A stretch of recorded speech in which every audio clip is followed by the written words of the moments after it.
Avalanches. Across the planet where there is snow, no mountain is safe.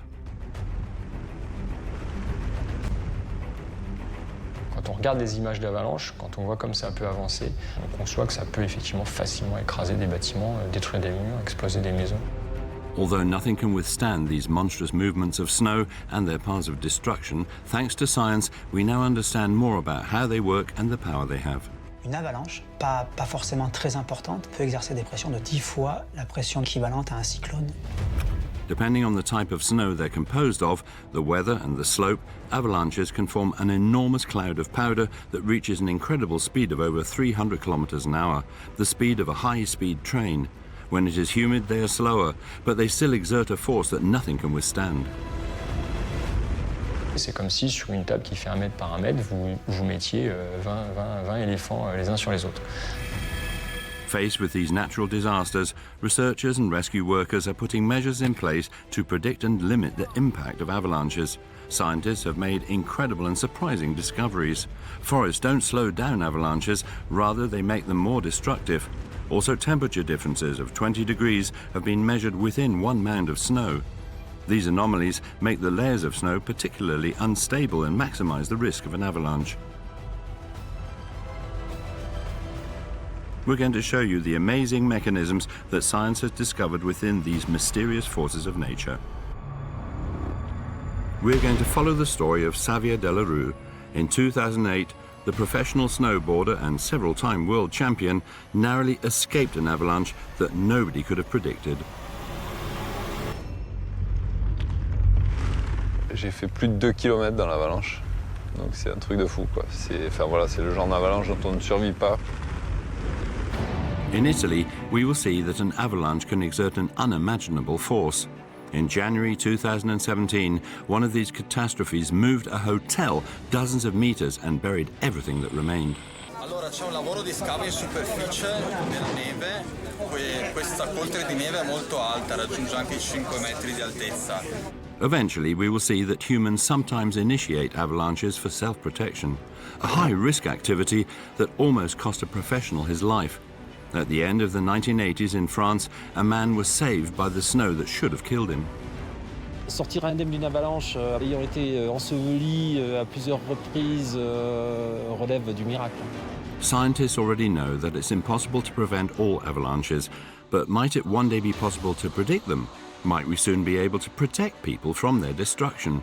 And what impact will global warming have on these particularly destructive waves of snow?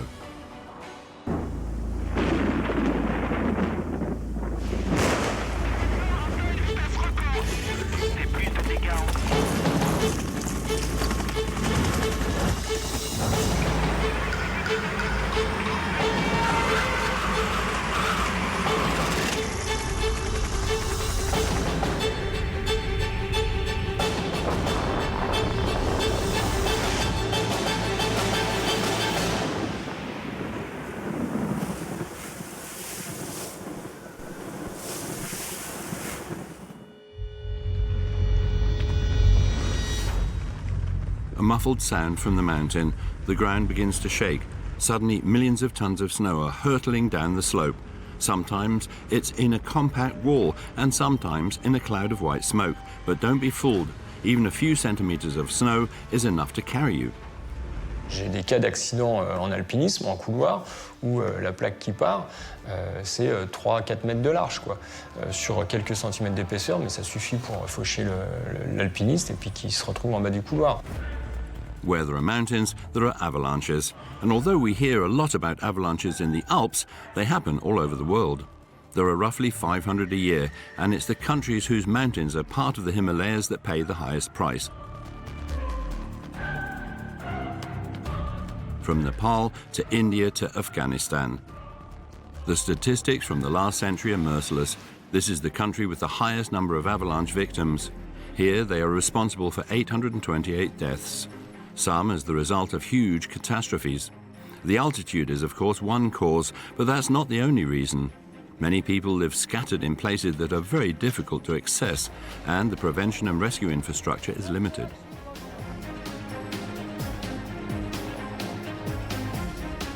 The second most affected mountain range is in Europe. the Alps.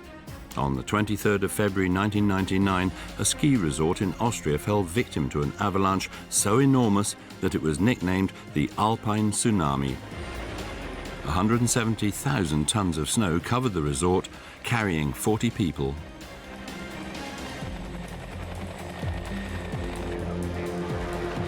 In France, avalanches are responsible for an average of 30 deaths per year. It's the second most visited country in the world for its ski slopes. Unfortunately, accidents do happen, but researchers are working to ensure that previous catastrophes aren't repeated. Today, thanks to science, specialists know a lot more about this catastrophic phenomenon and what triggers it. But what is an avalanche exactly? Une avalanche de neige, c'est l'écoulement d'une masse de neige le long d'une pente. Le facteur principal, c'est la gravité, il faut une pente et de la neige.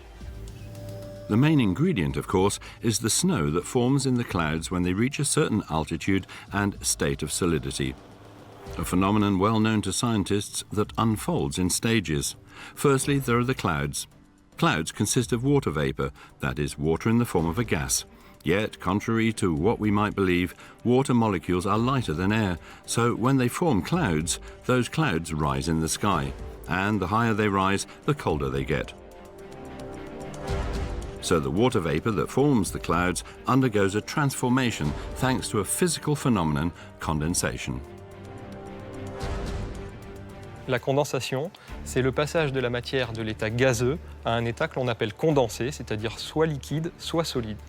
Dans l'atmosphère qui nous entoure, il y a la présence d'eau sous forme de gaz, on appelle ça de la vapeur d'eau. Et quand cette atmosphère se refroidit, cette vapeur d'eau va pouvoir passer de l'état gazeux à l'état liquide, ça donne de la pluie, ou de l'état gazeux à l'état solide, ça donne de la grêle ou de la neige. As it gets colder, the water vapor becomes liquid, and if the temperature falls below 0 degrees, the water freezes. Yet we still don't quite have snow. When the water freezes, it forms tiny crystals. But in order to become snowflakes, those crystals have to attach themselves to one another around a small particle, usually a particle of dust, sand, or ash. Thanks to this fixation point, the crystals attach themselves to one another whilst leaving spaces in between. That's how they form snow and not ice. Donc les deux constituants de base, c'est des grains de glace, si on peut dire, et de l'air. C'est-à-dire qu'en fait, c'est un matériau poreux, c'est un peu comme une éponge.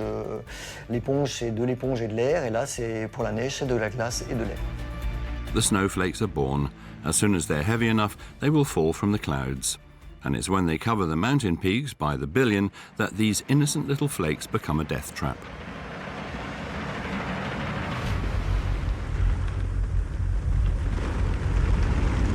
It's on the mountain peaks where there is the most snow, but in high altitude we're closer to the sun than to sea level. How can this be explained?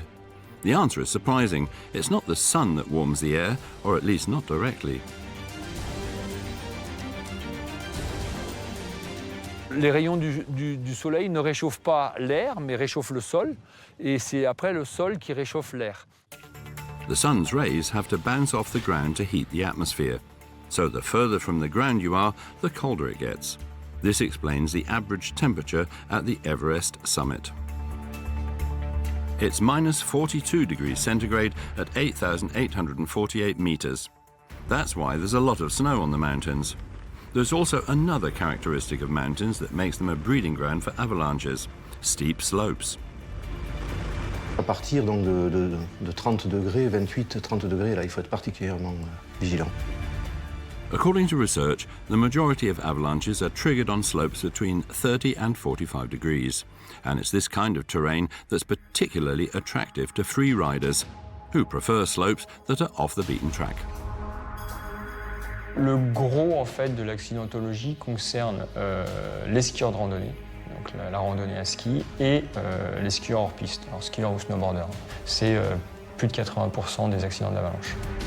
And it was when he was far off-piste that champion Savior Delaroo fell victim to an avalanche that he triggered on the 29th of March 2008. J'ai vu autour de moi tout le manteau neigeux qui a commencé à se fissurer. Donc en gros, partout où je regardais, je voyais tout qui partait en gros morceaux. Je me suis dit, waouh, là je suis vraiment dans la mouise. The avalanche that carried Savior was several hundred meters wide and traveled 2 kilometers. That's at least 20,000 tons of snow, 2 times the weight of the Eiffel Tower. It's a miracle that Savior is alive today. C'est un truc de fou, quoi. Enfin, voilà, c'est le genre d'avalanche dont on ne survit pas. So how does a harmless snowflake falling from the sky turn into a cold murderer? Well, it all depends on what happens when the snow accumulates on the ground, forming what scientists call the snowpack. Le manteau neigeux, ce sont les différentes couches de neige qui vont s'accumuler tout au long de l'hiver. Il va neiger, ça va former une première couche de neige et tout au long de l'hiver, ça va continuer et la couche de neige qui est déposée au sol va s'épaissir. With each snowfall, a new layer is formed. The snowpack is effectively a millefeuille, comprised of layers of different types of snow, and it's this difference that causes the avalanche. But why are the types of snow different? On pourrait se dire, la glace c'est dur, ça ne va pas bouger s'il fait pas en dessous de 0 degré, s'il fait froid. Mais en fait, pas du tout. Ces cristaux ils vont constamment se transformer durant tout l'hiver. The first cause for the changes to the crystals is the wind. This carries off the very light snowflakes and breaks them into small grains. Then comes the second cause, the temperature in the snowpack. It's this that determines whether the snow will become a layer that poses no danger to the skiers or whether it will become the foundation for a terrible avalanche.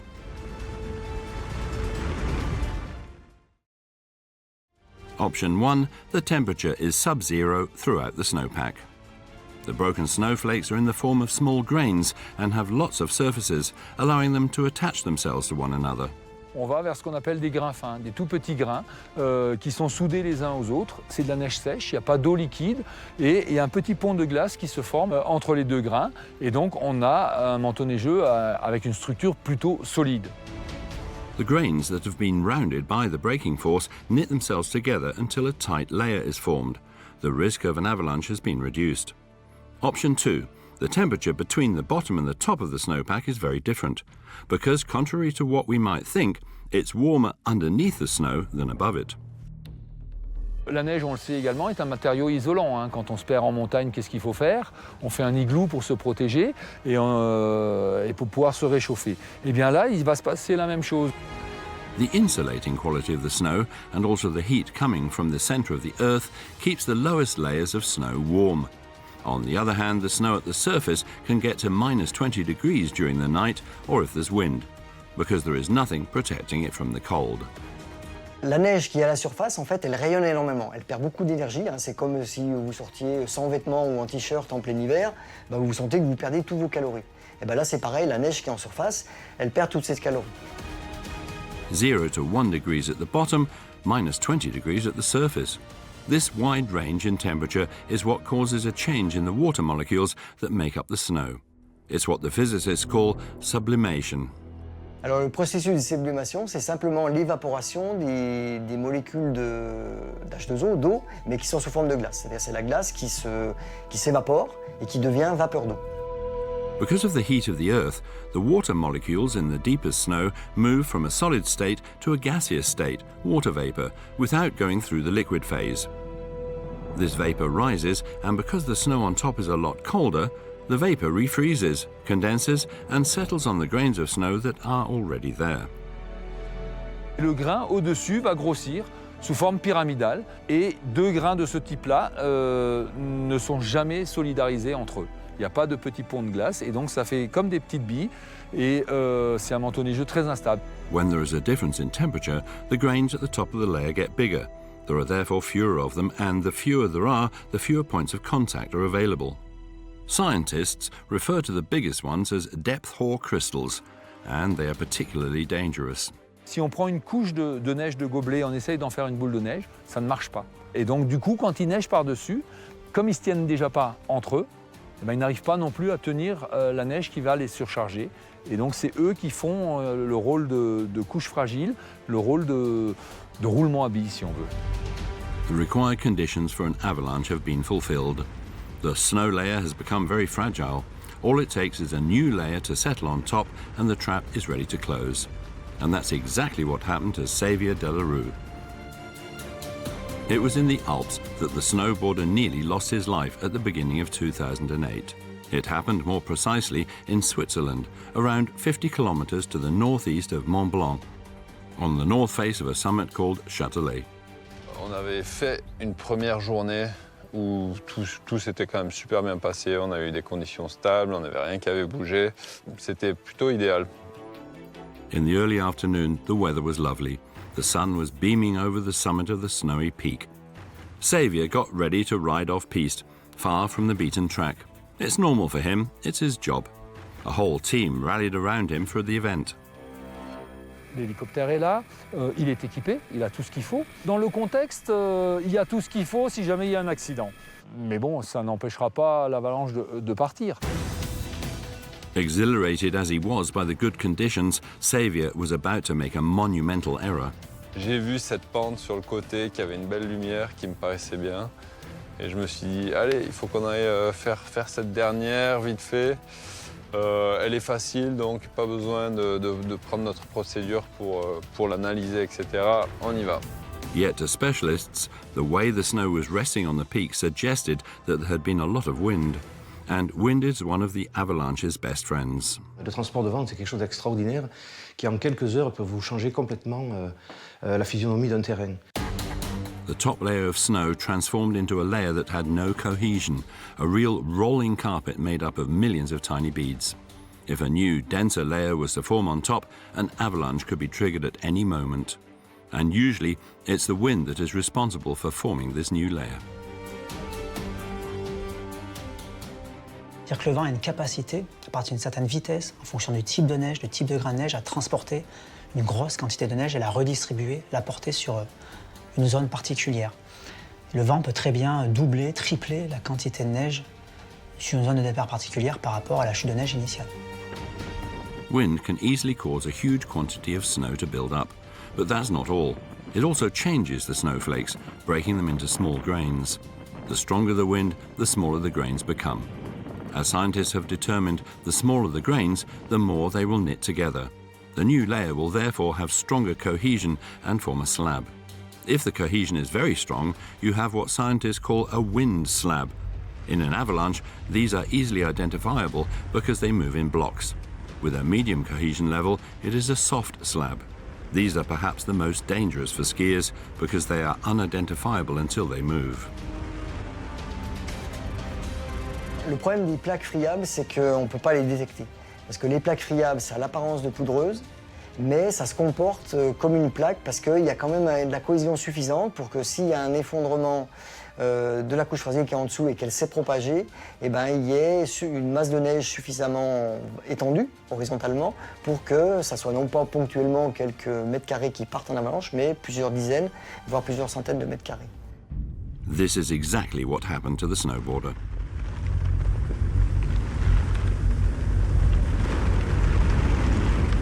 Il y a une première poche qui est partie qui m'a vachement surpris. Donc c'était une plaque d'à peu près une vingtaine de mètres de diamètre. Savior had barely begun his descent when the wall of snow beneath him came loose. All it took was Savior's 80 kilos plus his kit. How did that happen? When he passed over the soft slab, Savior exerted a force on the mountain over a very small surface. The size of the snowboard, less than 1 square meter, you might think that the smaller the surface, the lesser the risk. In fact, it's the opposite. Le poids d'un skieur, ponctuellement, sur une surface faible, peut déclencher une avalanche, alors qu'une chute de neige importante sur toute une surface ne va pas déclencher l'avalanche. Au même endroit, le skieur va la déclencher. C'est une histoire de contrainte, en fait. C'est qu'il va exercer une force équivalente, mais sur une surface beaucoup plus réduite. The force exerted by Savior's weight was concentrated and therefore multiplied. It penetrated the snowpack and reached the fragile layer. The fragile layer was destabilized and the soft slab on top cracked. A whole section fell away, taking the snowboarder with it.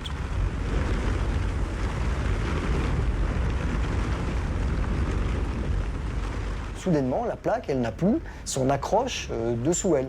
Donc qu'est-ce qui se passe? Eh ben, elle essaye de s'accrocher autour d'elle, donc ancrage aux ancrages latéraux et à la neige qui est au-dessus. Donc elle va tirer très fort sur le reste du manteau neigeux. Cette traction va devenir trop forte pour la neige qui est tout en haut et une rupture va se produire à l'endroit le plus faible. Et cette rupture locale, un peu comme une fermeture éclair que vous ouvrez, eh ben, elle va se propager. The slab came loose. It didn't look enormous, less than 20 square meters. As an extreme mountain sports professional, Savior wasn't worried at first. He felt he could outrun the falling snow. But that would be quite a mean feat. Soft packs are composed of snow that is quite light, so they slide very quickly. Quand même une petite plaque part, c'est quand même déjà du poids. C'est de la vitesse, ça va très vite. Hein. Une avalanche de plaques, vous pouvez avoir des vitesses de l'ordre de 200 km/h. Thankfully, the small plaque, composed as it was of humid snow, went a lot slower. But suddenly, another enormous slab came loose. Everything started to move. Toute cette pente du haut, donc, qui a quand même amassé pas mal de neige tout au long de la pente, est arrivée sur la pente du bas et a mis énormément de pression et a déclenché toute la pente. The second slab spanned the width of the slope. Nothing could resist it. This slab wasn't triggered directly by Savior, but by the first slab. Vous avez une espèce d'enchaînement en cascade. Chaque petite avalanche ou moyenne avalanche, par la surcharge qu'elle crée quand elle se met en mouvement, va faire un effondrement qui va en déclencher une autre, dont l'écoulement va lui-même faire une surcharge qui va en déclencher une autre à côté, etc. As often happens, there wasn't one but several avalanches at the same time. For Savior, there was no way out. The snowboarder disappeared out of the video, buried in a flurry of snow. Quand on imagine, quand on se fait prendre par des vagues à l'océan, quand on prend une grosse vague, on voit ce que ça fait. Là, il faut imaginer, c'est 2, 3, 10 vagues à la suite, hein, dans un grand toboggan parfois. Et je me rappelle de me faire vraiment secouer comme une puce. Un coup, 2 coups, 3 coups, après je suis tombé inconscient. The avalanche was enormous. It traveled more than 2 kilometers. La cassure faisait plus de 100 mètres de large sur 2 mètres de haut, donc c'est des quantités de neige invraisemblables. For the team in the helicopter, it was impossible to distinguish anything among the millions of tons of snow that had been dislodged across such a large surface. It was a miracle that Savior was found alive at the bottom of the slope. J'ai fini dans une vallée en bas où toute la neige s'accumule, où normalement on finit sous des mètres et des mètres de neige et jamais on vous retrouve jusqu'au printemps. It was whilst coming down the slope that a skier from the team found Savior lodged in the snow, almost unharmed. Normally, avalanches bury you bit by bit.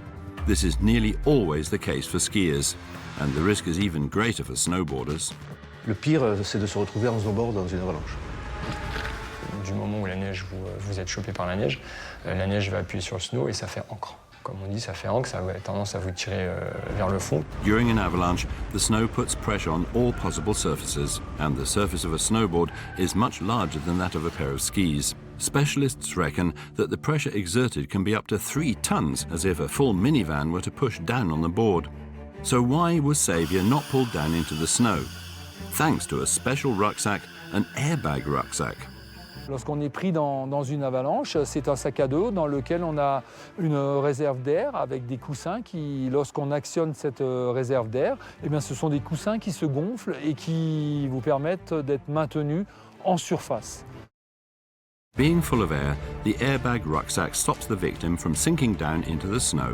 To help you understand, here's an example of an accident survived by ski freeriding champion Ima Navarro. When a whole wall of snow came loose in one enormous slab, Ima tried to ski on the moving snow. Ya llegó un momento que había un cliff de 2 o 3 metros, que entonces ya es cuando toda la avalancha por detrás me cogió y ya me empezó a revolcar. Like Savior, Ima disappeared into the clouds of snow suspended in the air, but he managed to stay at the surface and was found a few minutes later. The inflatable bag is there for good reason, but specialists agree that even equipped with this technology, Savior was incredibly lucky.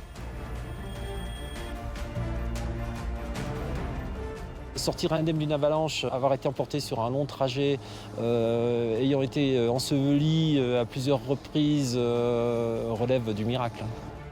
Savior was indeed very lucky to survive such a huge avalanche. However, contrary to popular belief, it's not the quantity of snow that makes an avalanche likely. In fact, it's the opposite when it comes to the thickness of the snowpack. Because if you remember, for an avalanche to be triggered, there must be a big difference in temperature between the top and bottom layers of snow.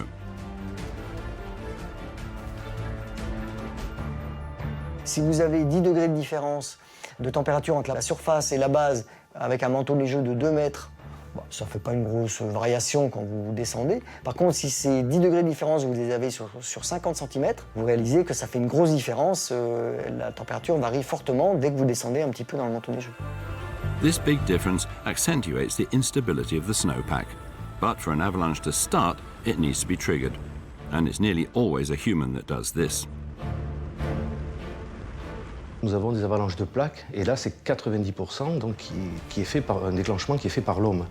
Only 10% of avalanches are triggered by natural causes, and most of the time in places where people aren't affected. However, these natural occurrences can take victims too. On the 23rd of September 2012 in Nepal, 6,800 meters high and in the middle of the night, a huge avalanche descended on a mountaineering camp. It's like an earthquake, it's like a tsunami, it's an avalanche, and especially an avalanche in the Himalaya. It's the biggest thing you've ever seen, you know. 9 died, including 4 French people. More recently in Italy, and more precisely in the Apennines mountain range in the Abruzzo region, a huge avalanche hit. It was on the 18th of January 2017. The death toll was high. 29 dead, all trapped in a hotel that was completely buried and partly flattened. Gran parte della struttura era crollata e soprattutto la parte a monte, quindi la zona notte, la cucina, la hall, le legnaie erano interamente sepolte dalla neve e avevano ceduto quindi strutturalmente. The avalanche was so violent that the building was carried dozens of meters. So what exactly happened? The inquiry is still ongoing, but science has given us some answers as to why the shock was so powerful. First of all, there's the context. In the second half of January, the region was completely covered in snow. Between 1 and 1.5 meters of snow fell in just 24 hours. Donc c'est des chutes de neige importantes, mais pas forcément extrêmes pour la région. Another essential ingredient for an avalanche, the slope. The avalanche started near to the summit of Mount Ciela, with a slope of between 30 and 35 degrees. After this gradient, the risk of an avalanche is high, but that still doesn't explain why the avalanche was triggered. Scientists are wondering, what triggered the avalanche? Il y a beaucoup de questions en débat autour de cette avalanche et son mode de déclenchement, parce qu'au moment où s'est produit l'avalanche, on était dans une période de forte activité sismique. On the same day, a 5.7 magnitude earthquake shook most of Italy. Its epicenter was at Montereal, a small village 150 kilometers northeast of Rome and around 100 kilometers from the site of the avalanche. Are the two disasters linked? Il existe déjà des travaux de recherche sur le déclenchement des avalanches par les tremblements de terre. Je dirais que un pays comme le Japon est soumis à ce problème. It might just be an unsettling coincidence, and there's one factor that suggests that's all it is. The factor is timing. The earthquake took place shortly before midday and the avalanche at 5 p.m. This time lapse doesn't correspond with scientific knowledge. Tous les modèles de déclenchement des avalanches sont indépendants du temps. Il n'y a pas d'effet du temps. C'est-à-dire qu'on suppose que quand la surcharge arrive, c'est instantané. L'avalanche part tout de suite. Ultimately, the snow that had fallen over the previous few weeks, even if it hadn't fallen in exceptional amounts, could have created an unstable snowpack that was able to fall as an avalanche at the smallest exertion of force.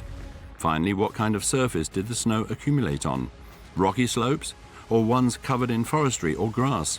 Terrain also plays a role in the movement of an avalanche. Une pente herbeuse avec de grandes herbes qui se couchent à la première couche de neige, c'est facilement compréhensible que ça fait un plan de glissement. Si l'herbe est pâturée, ça fait des petites aspérités dans lesquelles la neige va venir s'accrocher. Au niveau des rochers, c'est pareil. La neige va venir s'accrocher sur les bords, contre les rochers.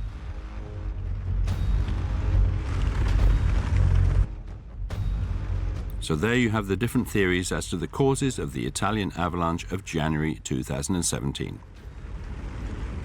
We remain uncertain as to how a natural disaster of this kind was powerful enough to carry a hotel for several dozens of meters. In order to answer this question, scientists are investigating the destructive capacity of the phenomenon. It's a question of physics. The damage that a building might undergo depends on the pressure with which the avalanche strikes its structure. The pressure might be enormous. Scientists measure it in kPa, kilopascal. 1 kPa equates to 100 kilos over 1 square meter. Even medium-sized avalanches are enormously powerful. Une avalanche, par exemple, pas forcément très importante, peut exercer des pressions de 30 kilopascales. Donc à peu près 10 fois la pression de 3 kilopascales qui est équivalente à un cyclone de 250 km/h. The pressure scale for an avalanche can be summarized as follows. An avalanche that exerts a pressure of 1 kilopascal can break a glass. One that exerts a pressure of 30 kilopascal can destroy a wooden structure. One that exerts a pressure of 100 kilopascal can uproot a large tree. And one that exerts a pressure of 1,000 kilopascal can destroy reinforced concrete. 1,000 kilopascals, that's almost 400 times the pressure of a cyclone. It seems huge, yet such a force has been recorded before in an avalanche. Il faut imaginer, c'est comme si sur une table qui fait 1 mètre par 1 mètre, vous mettiez 20 éléphants les uns sur les autres. So now we understand how an avalanche was able to move a building like the Italian hotel several dozens of meters. On the 18th of January 2017, all it took was a few seconds for the avalanche to destroy and bury the building. Questa polvere di neve è molto alta, raggiunge anche i 5 metri di altezza, per cui bisogna inizialmente creare una sorta di, vogliamo chiamarla così, tromba dell'ascensore per capire le dimensioni.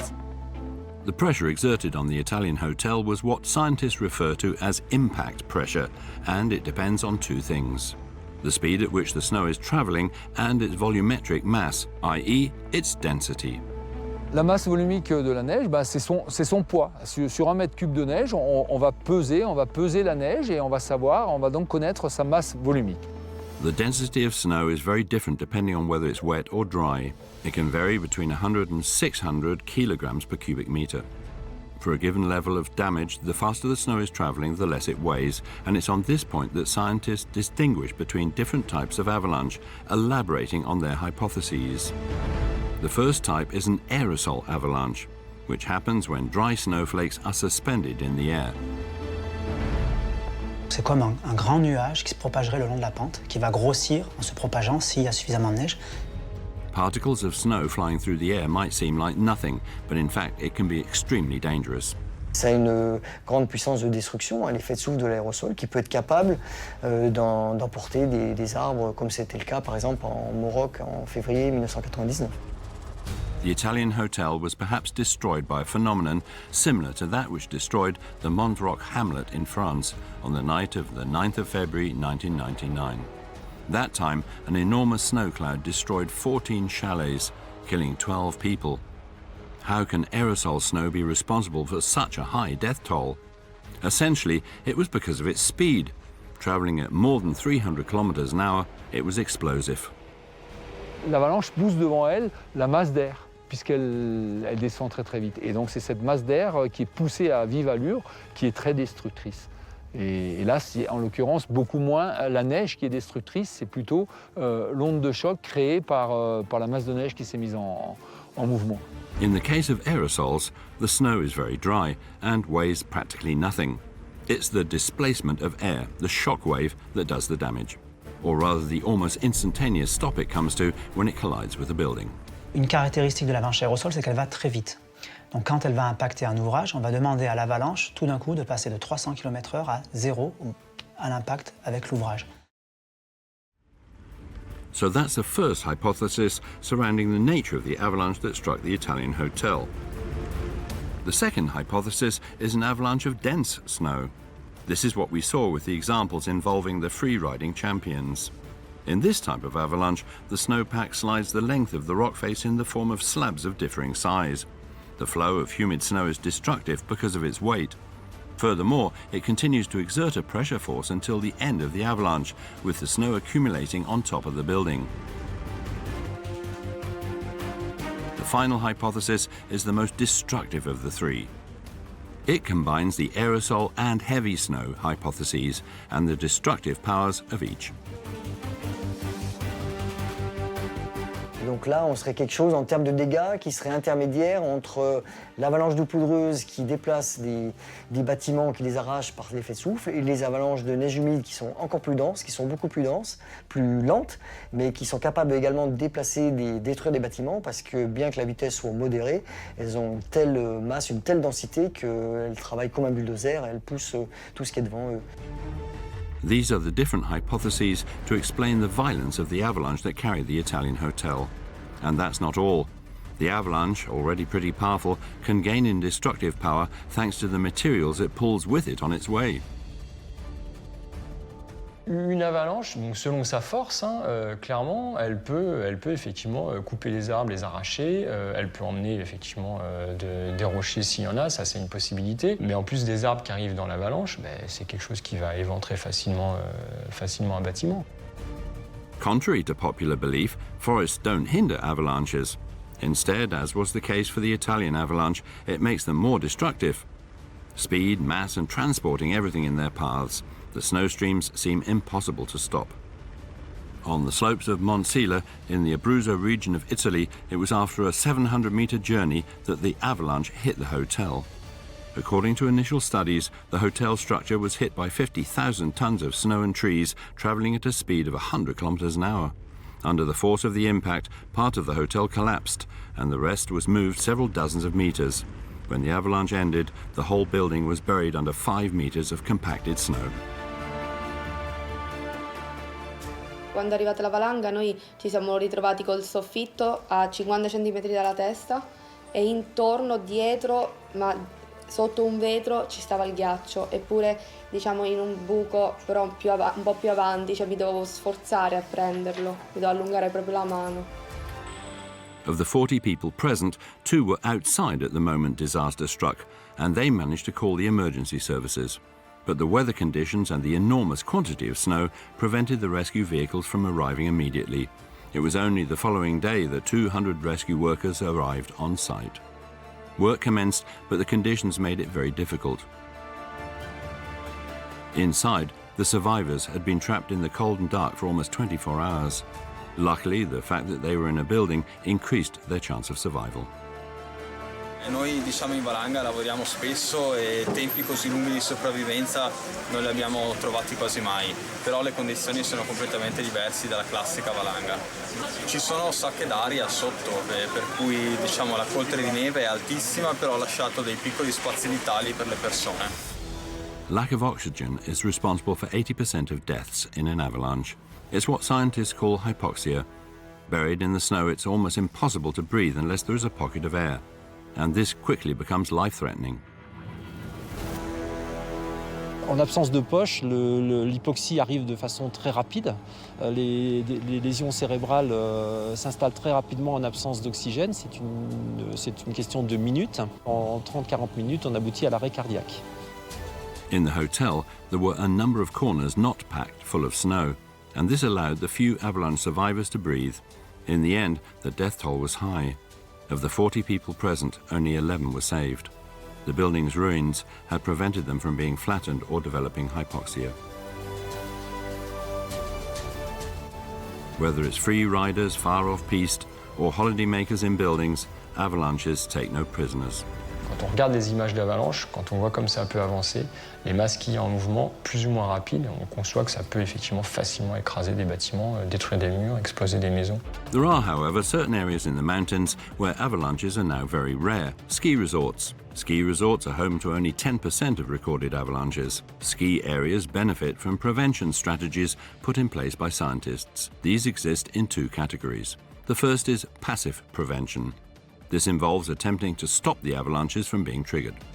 On va chercher à lutter contre l'avalanche en empêchant son départ dans la zone de départ des avalanches par des ouvrages qui vont retenir le manteau neigeux. Donc on utilise des râteliers, des clés, des filets par avalanche qui vont retenir le manteau neigeux et l'empêcher de partir. The second type of prevention is active prevention. This involves voluntarily triggering avalanches with explosives in areas where they are likely to happen. In order to determine the zones and the risks, scientists use avalanche history. They measure the snowpack daily to determine its instability. And when the risk is too great, the dangerous avalanches must be triggered before the piste is opened. In places where there is risk year in, year out, the mountains are fitted with permanent systems so that an avalanche can be triggered remotely.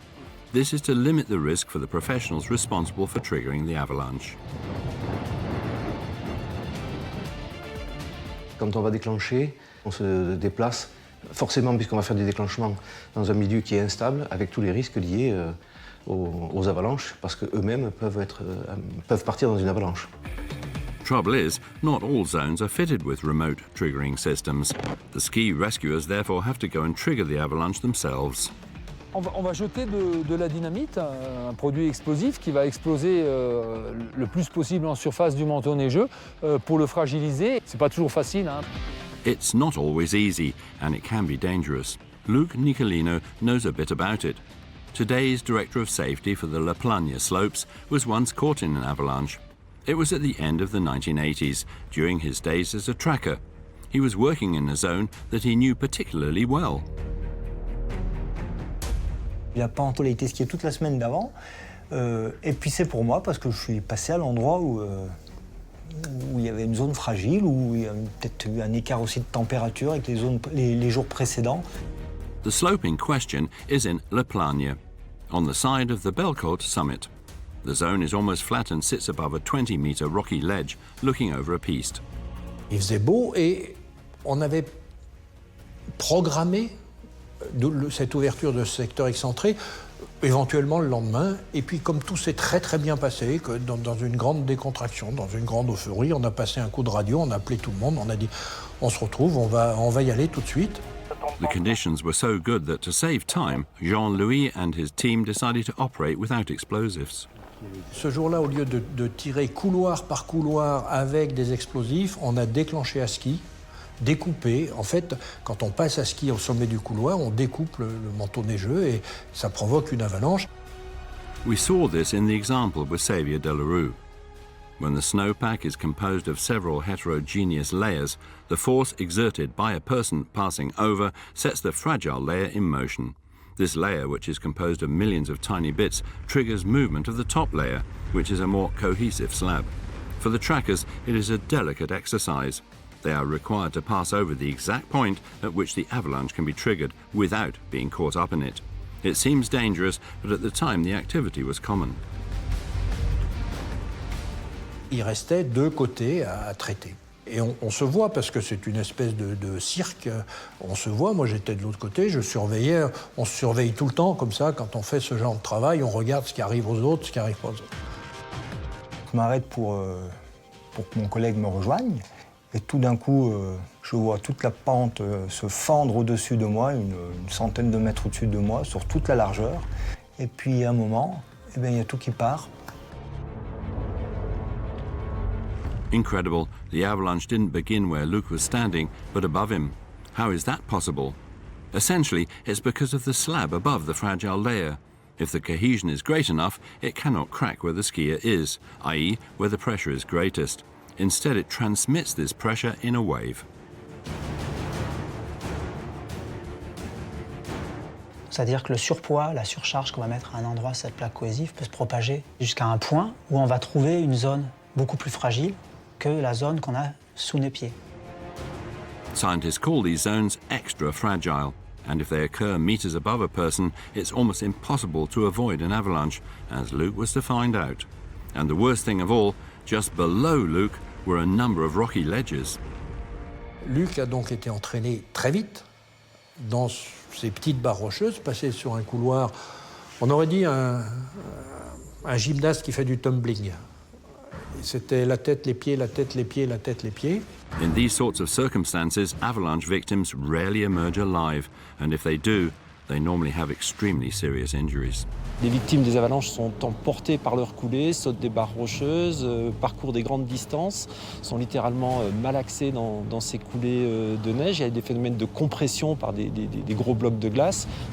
Luke's journey ended several hundred meters from where he started. Miraculously, his only injury was a sprain to the knee. So how did he survive being thrown 20 meters over a rocky ledge the height of a 7-story building? In fact, it was the deadly snow itself that saved him. La La neige étant un mélange de glace et d'air, eh ben, ça fait un bon amortisseur, un gros matelas donc qui amortit ce choc dans la pente une fois la barre rocheuse sautée. Snow is composed of air and water in solid form. That's what makes it springy, like a sponge. This material absorbs a lot of the impact. La décélération, pour passer de votre vitesse de chute, 100 km/h ou plus, à 0, comme elle se fait sur 1 mètre de distance, eh ben, ça fait une décélération moins forte et ça, le corps humain est capable de la supporter. Saved by the quantity of snow, Luke had several strokes of luck. At the end of the avalanche, he was only partly submerged. Quand on est pris dans l'avalanche, c'est un coup dessus, un coup dessous, et on ne sait plus très bien où on se situe. Et la grande chance de Luc, c'est qu'au moment de l'arrêt d'avalanche, il avait la tête qui était à l'air libre. Of course, having your head above the surface of the snow allows you to breathe. But even in these conditions, injuries can be serious due to the pressure of the snow.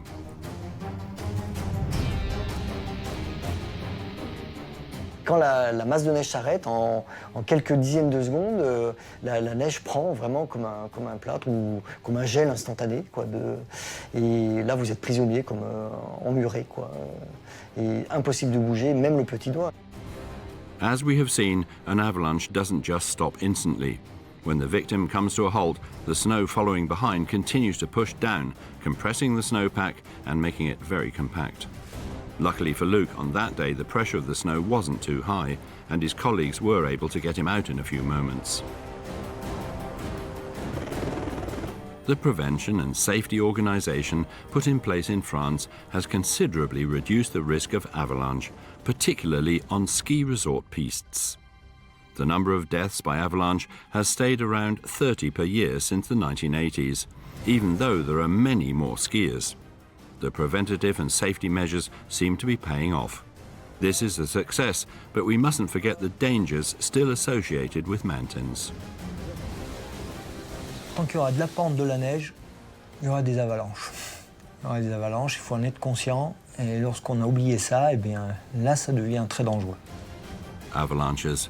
They can reach the speed of a high-speed train and the power of a bulldozer in the form of powder, or as a stream so dense you might call it white lava. They're dangerous for skiers and buildings alike. Thanks to science, nowadays we are more able to protect ourselves against avalanches. Specialists have put systems in place to stop them from starting, or conversely to trigger them before they become a threat. But despite these methods, a method of preventing avalanches has not yet been found. C'est comme une ceinture de sécurité dans la voiture, elle va permettre de ne pas traverser le pare-brise, mais elle ne va pas empêcher l'accident.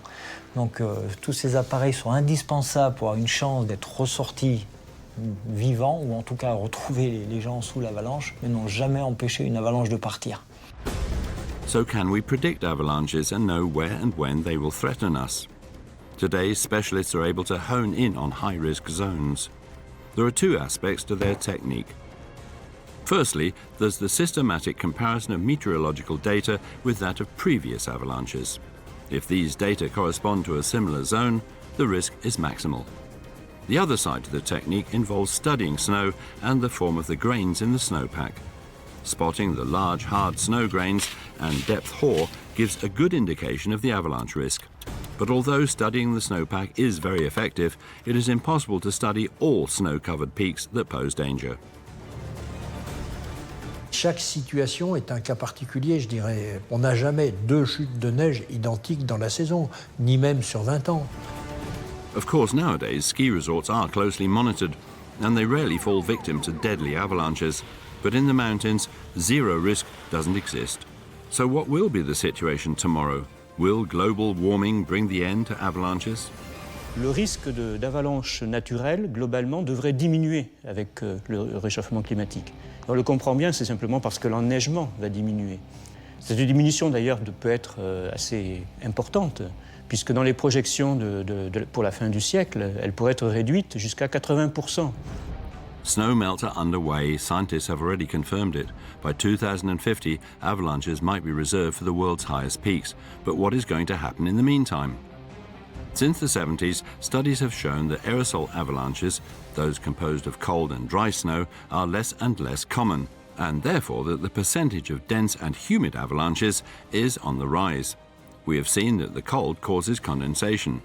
The gas becomes a liquid, then a solid. With the heat, it's the opposite. The solid, i.e. the snow, becomes liquid in the form of water. This phenomenon is responsible for a type of avalanche that already exists, but is about to become more common during the winter. Spring avalanches. Cette eau, qu'est-ce qu'elle va faire? Elle va couler dans le manteau neigeux et en fonction des différentes couches qu'elle atteint, elle va déstabiliser ces différentes couches. Remember slab avalanches? When a fragile layer made up of millions of bead-like grains of snow moves the slab sitting on top of it? The difference with humid snow avalanches is that the water, which can penetrate right through to the ground, doesn't move just the slab, but the whole snowpack. These avalanches are very slow, extremely dense, and contain enormous volumes of snow. Et potentiellement, ça peut être des phénomènes dangereux puisque c'est une neige qui est plus lourde, donc qui potentiellement pourrait provoquer davantage de dégâts. In any case, scientists are sure that although a reduction in the amount of snow will over time limit the number of avalanches, this is not necessarily good news. This is mainly because of a little-known fact. The whiteness of the snow reflects the sun's rays, sending them back into space. Snow, therefore, helps to limit the warming of our planet. The less snow there is, the more the risk of global warming will increase. Perhaps it will even increase to the point that one day we will miss these forces of nature.